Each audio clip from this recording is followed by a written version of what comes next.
सारी खबरें शुभ नहीं होती, कुछ मंगल भी होती हैं और जो ना शुभ हो ना मंगल वो करती हैं सावधान। तो शुभ बताने, मंगल दिखाने और करने आपको सावधान मैं हूं आपके साथ श्वेता झा। बर्बादी की कगार पर खड़े पाकिस्तान में अब इमरान और शहबाज सरकार के बीच खूनी जंग मान लो शुरू हो गई हो। इमरान हमलावर हैं तो शरीफ बंधु ये समझ नहीं पा रहे हैं कि इस चुनौती से कैसे निपटा जाए और दोनों के बीच अदावत इतनी बढ़ गई है कि शहबाज कभी इमरान को देश के साथ दुश्मनों जैसा बर्ताव करने वाला बताते हैं तो कभी कहते हैं कि इमरान देश को बर्बाद कर देंगे। तो क्या यह मान लिया जाए कि पाकिस्तान गृह युद्ध की तरफ बढ़ रहा है?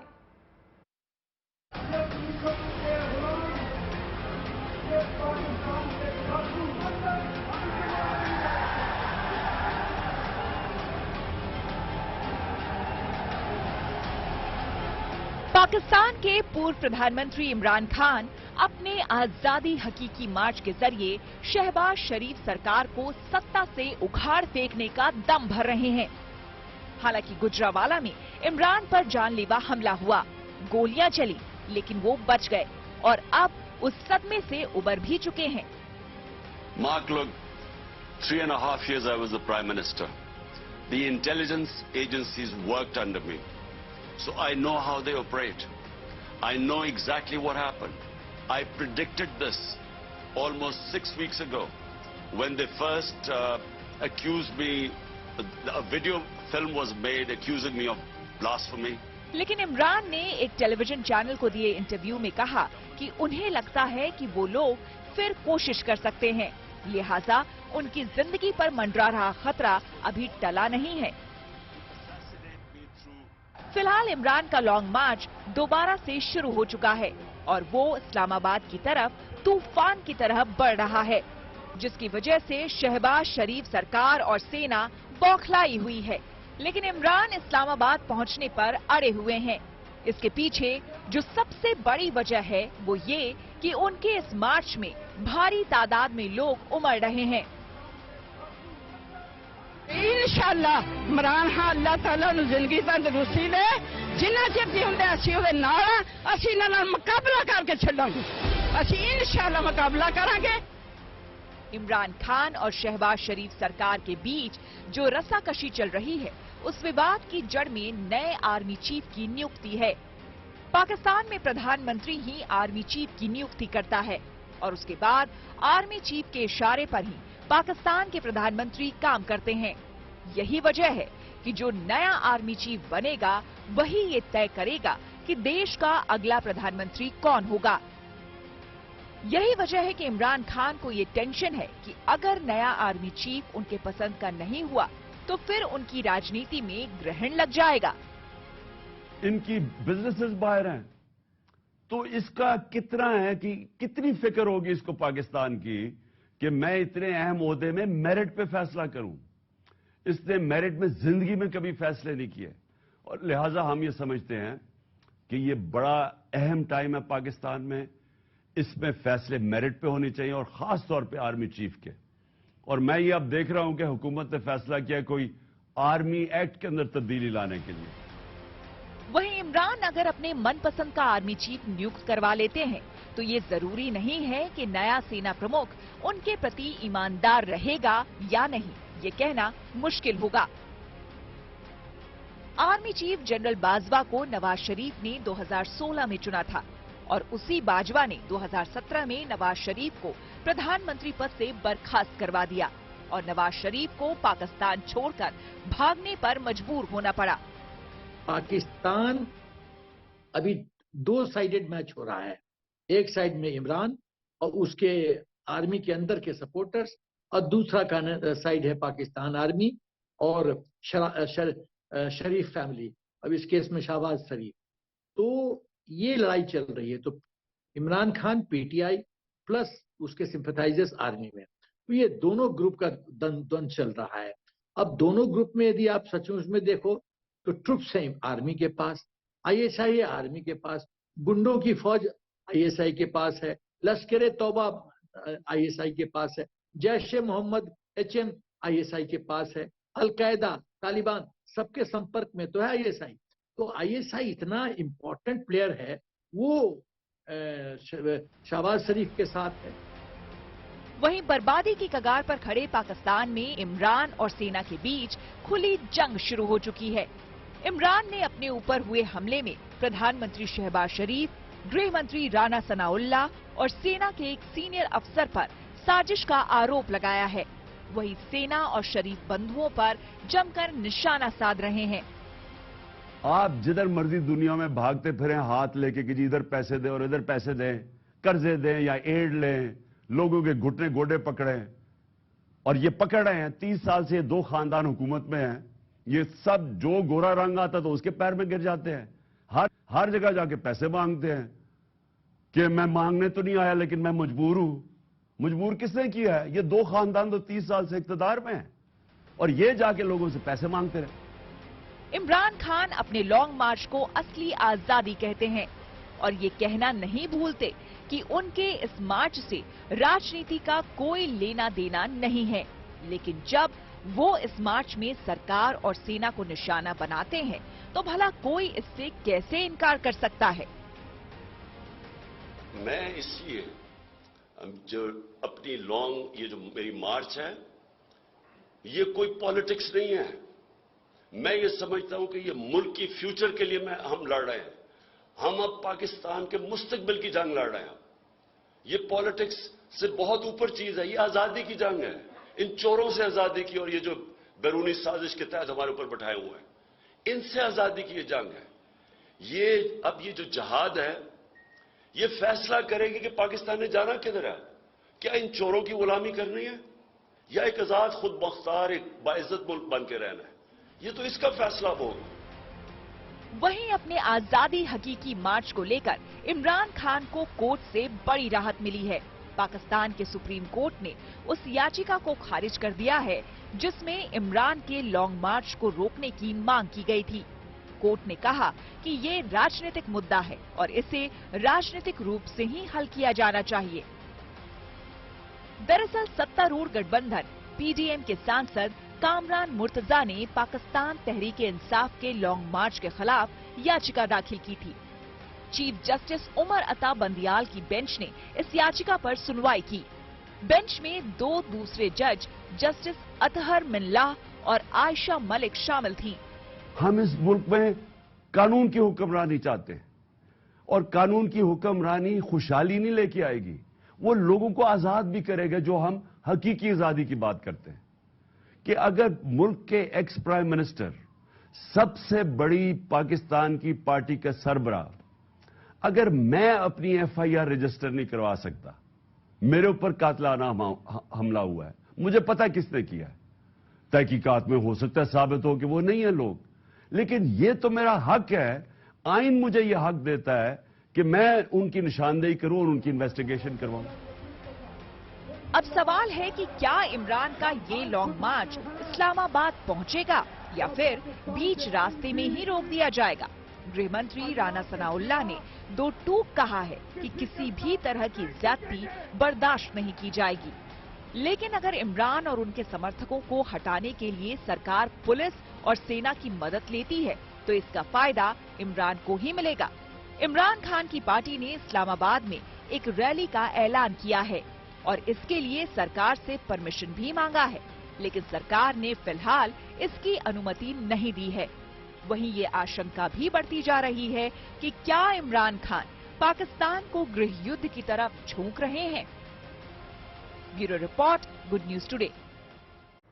पाकिस्तान की शहबाज सरकार पर हमला करने के लिए इमरान खान को मुद्दा चाहिए और जैसे ही उन्हें कोई मुद्दा मिलता है वो तुरंत उसे झपट लेते हैं। एक रिपोर्ट के मुताबिक पाकिस्तान सरकार विदेशों से लिए गए कर्ज को चुकाने में नाकाम साबित हो रही है और इमरान को बैठे बिठाए शरीफ सरकार पर हमला करने का मौका मिल गया है। इमरान खान ने एक रैली में सरकार पर हमला बोलते हुए कहा कि समय से पहले चुनाव ही देश की अर्थव्यवस्था को बचा सकता है।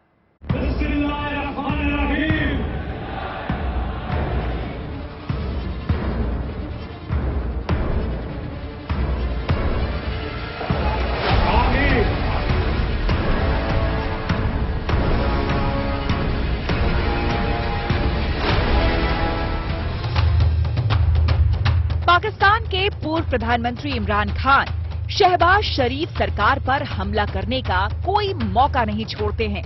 उन्होंने मंगलवार को एक रैली में कहा कि सिर्फ समय से पहले चुनाव ही देश की अर्थव्यवस्था को बचा सकता है। उन्होंने चेतावनी दी कि पाकिस्तान डिफॉल्ट की ओर बढ़ रहा है और इसका खामियाजा अब नहीं उठाया जा सकता है। मुझे खौफ ये है कि ये छोड़ेंगे अब किधर। मैं इसलिए बार बार लगा हुआ हूं कि अभी जल्दी से जल्दी इलेक्शन करवाओ ताकि मुल्क में स्टेबिलिटी आए। स्टेबिलिटी सिर्फ इलेक्शन से आएगी और कोई तरीका नहीं है इकोनॉमिक स्टेबिलिटी का without political stability. Political stability आनी इलेक्शन से। इमरान ने एक रैली में बोलते हुए आवाम से ये पूछा कि आखिर इस आर्थिक संकट का जिम्मेदार कौन है। इमरान अपने भाषण के दौरान डिफॉल्ट के जोखिम का जिक्र कर रहे थे, जो 64% के उच्चतम स्तर पर पहुंच गया है। मेरा खौफ है, जो वर्ल्ड बैंक भी कह रहा है, जो IMF कह रहा है, कि पाकिस्तान में पॉलिटिकल अनरेस्ट हो जाएगा। अभी तक तो हम जलसे आते हैं, लोग जलसे अटेंड करके चले जाते हैं, बट मैं वो क्राउड के अंदर एक वो देख रहा हूं, इस किस्म का पैशन देख रहा हूं, गुस्सा देख रहा हूं। बिजली के बिल जब लोगों के घरों में आ रहे हैं, लोगों में आग लगी हुई है। इमरान ने दावा किया कि अप्रैल में उनकी सरकार को जबरन सत्ता परिवर्तन के जरिए हटाया गया था। तब उनकी सरकार का विदेश से कर्ज लेने का जोखिम 5% से भी कम था और आज ये बढ़कर 64% के पार जा पहुंचा है। इमरान ने ये भी कहा कि आंकड़े बताते हैं कि पाकिस्तान अपना कर्ज नहीं चुका पाएगा, यानी शहबाज शरीफ की सरकार ने देश की अर्थव्यवस्था का बेड़ा गर्क कर दिया है। जितनी जल्दी इस मुल्क में साफ और शफाफ इलेक्शन हो, उतनी जल्दी ये मुल्क पाथ टू रिकवरी होगा, यानी हम अपने आप को रिकवर करना शुरू करेंगे। जितनी देर ये चलते जाएं, उतना ही मुश्किल होगा, उतना ही लंबा होगा रिकवर करने के लिए। इमरान ने शहबाज शरीफ के परिवार पर भारी लोन का आरोप भी लगाया है। उन्होंने कहा कि विदेशी निवेशक पाकिस्तान से अपना पैसा निकाल रहे हैं और कोई भी पाकिस्तान को कर्ज देने के लिए तैयार नहीं है। जो भी हुकूमत यानी और अगर हम आएंगे तो जो चैलेंजेस हमें 2018 में फेस किए थे, उससे बड़े चैलेंजेस अब होंगे, क्योंकि ये इन्होंने जो किया है ना जी, देखें बड़ी मुश्किलों से, मैं आपको बताऊं बड़ी मुश्किलों से इंसेंटिवाइज करके हमने अपनी इंडस्ट्री उठाई थी। इमरान खान ने ये भी आशंका जताई कि अगर देश में डिफॉल्ट होता है तो रुपया और भी ज्यादा गिरेगा, जिससे लोगों की परेशानी बढ़ेगी। इमरान ने आरोप लगाया कि शहबाज शरीफ सरकार पिछले 7 महीने से पाकिस्तान की अर्थव्यवस्था का कत्ल कर रही है। पाकिस्तान नहीं, ये सारे गरीब मुल्कों की दास्तान है। हर गरीब मुल्क में आज यही ड्रामा हो रहा है। उधर भी ये बैठे हुए शरीफ और जरदारी जो चोरी करके पैसा बाहर, इदारे कमजोर करो ताकि कोई पकड़ ना सके। जब इनको ना पकड़ सके, बाकी चोरों को भी नहीं पकड़ता, मुल्क तबाह हो जाता है, मुल्क मकरूज हो जाता है। और फिर जो सहाफी हैं, अब मुझे ये बताएं कि इनके 6 महीने के अंदर, और यहां सहाफी बरादरी भी देख रही है और मुझे अफसोस से कहना पड़ता है कि कई आज भी सहाफी इनको कोशिश कर रहे हैं कि इनको किसी तरह इनको ये जो मुल्क से इन्होंने 6 महीने में किया है, मुल्क को तबाही की तरफ खड़ा कर दिया है। ब्रोकरेज फर्म आरिफ हबीब लिमिटेड यानी कि AHL के आकलन के मुताबिक बीते 11 नवंबर को ये जोखिम 64.19% तक पहुंच गया और पिछले 5 साल में क्रेडिट डिफॉल्ट स्वैप यानी CDS इंडेक्स पर पाकिस्तान की स्थिति इतनी खराब कभी नहीं हुई। पाकिस्तान यदि अपने धन का सदुपयोग नहीं करता रहा है, वो या तो आर्मी के जनरल्स खुश हो रहे थे या आतंकी खुश हो रहे थे, आतंक जैशे मोहम्मद, HM, लश्कर तौबा, तो सवाल है कि फिर आर्थिक व्यवस्था मजबूत होगी कैसे? न कोई इंडस्ट्री लगाना चाहता है, न इंडस्ट्री को कोई ध्यान देता है, नो ऐसे लॉज बनाता है जिसमें जनता जनार्दन का भला हो, इंडस्ट्री ग्रो करे। ये सब तो हो ही नहीं सकता ना, क्योंकि उनकी तो फोकस है जम्मू एंड कश्मीर, उनकी फोकस है कि आतंकवाद करो हिंदुस्तान में, तो उसके लिए पैसा चाहिए ना। तो ये गलत जो पैसे का दुरुपयोग हुआ है, उसका कारण है आर्थिक व्यवस्था डमाडोल होने का। यानी पाकिस्तान पर डिफॉल्टर होने का खतरा लंबे समय से मंडरा रहा है और इसमें लगातार हो रही बढ़ोतरी को शहबाज सरकार की बड़ी नाकामी माना जा रहा है। आलोचकों का कहना है कि इस खतरे से देश को उबारने के लिए दिन रात एक करने के बजाय शरीफ सरकार सियासी मुद्दों से उलझी हुई है और उसकी प्रमुख चिंता अगले आम चुनाव तक कुर्सी पर बने रहने की है। Bureau report, good news today. Pakistan में ये चर्चा जोरों पर है कि अगला आर्मी चीफ कौन बनेगा, क्योंकि जनरल बाजवा इसी महीने रिटायर होने वाले हैं। बताया जा रहा है कि शहबाज शरीफ सरकार सेना के 6 सीनियर अफसरों के नामों पर विचार कर रही है। वहीं इमरान खान ने इस मुद्दे पर चुप्पी साध ली है। अब ऐसे में सवाल है कि शरीफ सरकार जनरल बाजवा का उत्तराधिकारी किसे बनाएगी।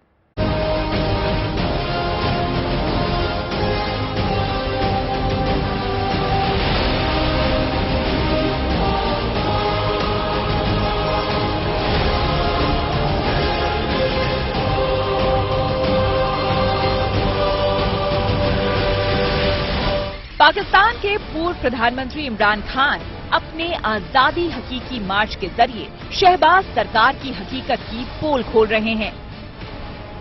इमरान ने शरीफ बंधुओं पर निशाना साधते हुए कहा कि पाकिस्तान के फैसले देश में नहीं बल्कि लंदन के बंद कमरों में लिए जा रहे हैं। आपके सामने सबसे पहले एक बात रखना चाहता हूं कि आज एक तमाशा हो रहा है लंदन में, और ये किसी दुनिया के मुल्क में इस तरह का तमाशा नहीं होता कि पिछले 5 दिन से पाकिस्तान का 3-4 दिन से प्राइम मिनिस्टर भी गया हुआ है और भी लोग गए हुए हैं। और मकसद इनका क्या है? वहां जाके फैसला हो रहा है कि पाकिस्तान का आर्मी चीफ कौन बनेगा। पाकिस्तान को इसी महीने नया आर्मी चीफ मिल सकता है, क्योंकि आर्मी चीफ बाजवा रिटायर होने वाले हैं। वहीं भारत समेत कई देशों की निगाहें भी इस पर टिकी हुई हैं, क्योंकि पाकिस्तान के आर्मी चीफ की नियुक्ति बहुत मायने रखती है। इसकी बड़ी वजह यह है कि पाकिस्तान में सेना का राजनीति और प्रशासन में बड़ा दखल रहता है। वहीं इस बात से इनकार नहीं किया जा सकता कि पाकिस्तान में आर्मी के आशीर्वाद के बिना कोई सिविलियन सरकार सत्ता में नहीं रह पाई। पाकिस्तान में सेना के सीनियर ऑफिसर पर्दे के पीछे से टांग खींचने का काम करते हैं। विदेश और आर्थिक मामलों में भी सेना का बड़ा दखल माना जाता है। पाकिस्तान का नया आर्मी चीफ भारत के साथ रिश्तों और अफगानिस्तान की तालिबान सरकार पर भी अपने विचार रख सकता है। इसके साथ ही सवाल ये भी है, नया सेना प्रमुख चीन की ओर ज्यादा रहेगा या फिर अमेरिका की तरफ। पाकिस्तान का आर्मी चीफ भारत के लिए बहुत मायने रखता है। 2011 में जनरल बाजवा ने एलओसी पर सीज फायर को लेकर समझौता किया था। हालांकि देखना ये है कि नए आर्मी चीफ के आने पर एलओसी पर शांति रहेगी या नहीं। क्या घुसपैठिए फिर से जोर शोर से सीमा से घुसपैठ की कोशिश करेंगे? इसके साथ ही ये भी देखना होगा कि पाकिस्तान कश्मीर घाटी में कैसे परेशानी पैदा करता रहेगा। वहीं ये जानना जरूरी है कि पाकिस्तान में सेना प्रमुख की नियुक्ति कैसे की जाती है। पाकिस्तान के अनुच्छेद 243(3) के मुताबिक राष्ट्रपति प्रधानमंत्री की सिफारिश से सेना प्रमुख की नियुक्ति करता है। परंपरा ये है कि सेना की तरफ से सीनियर अधिकारियों के 5 नाम पीएमओ को भेजे जाते हैं।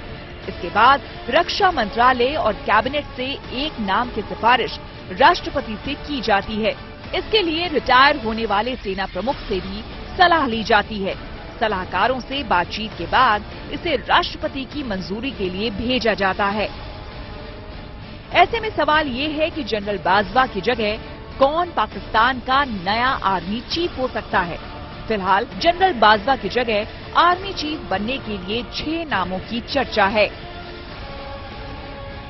इनमें lieutenant general Asim Munir, lieutenant general Shamshad Mirza, lieutenant general Azhar Abbas, lieutenant general Nauman Mahmood, lieutenant general Faiz Hamid और लेफ्टिनेंट जनरल मोहम्मद आमिर के नाम शामिल हैं।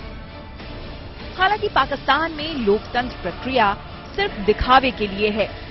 पाकिस्तान में 30 प्रधानमंत्रियों में से सिर्फ 19 चुने गए हैं। इनमें से एक भी अपना कार्यकाल पूरा नहीं कर पाया है। 2 प्रधानमंत्रियों की हत्या कर दी गई। हालांकि आर्मी ने कहा था कि अब वो राजनीति में दखल नहीं देगा, लेकिन ये संभव नहीं लगता। अब ये देखना दिलचस्प होगा कि नया आर्मी चीफ पाकिस्तान की गड्ढे में धंसती अर्थव्यवस्था और राजनीतिक हालात को लेकर कोई फैसला कर पाएगा या नहीं। Bureau report, good news today. उम्मीद है आपका दिन शुभ रहा। तो कल की मंगल कामना के साथ आपको रहना है सावधान। तब तक के लिए मुझे यानी श्वेता झा को दीजिए इजाजत और आप देखते रहिए गुड न्यूज टुडे।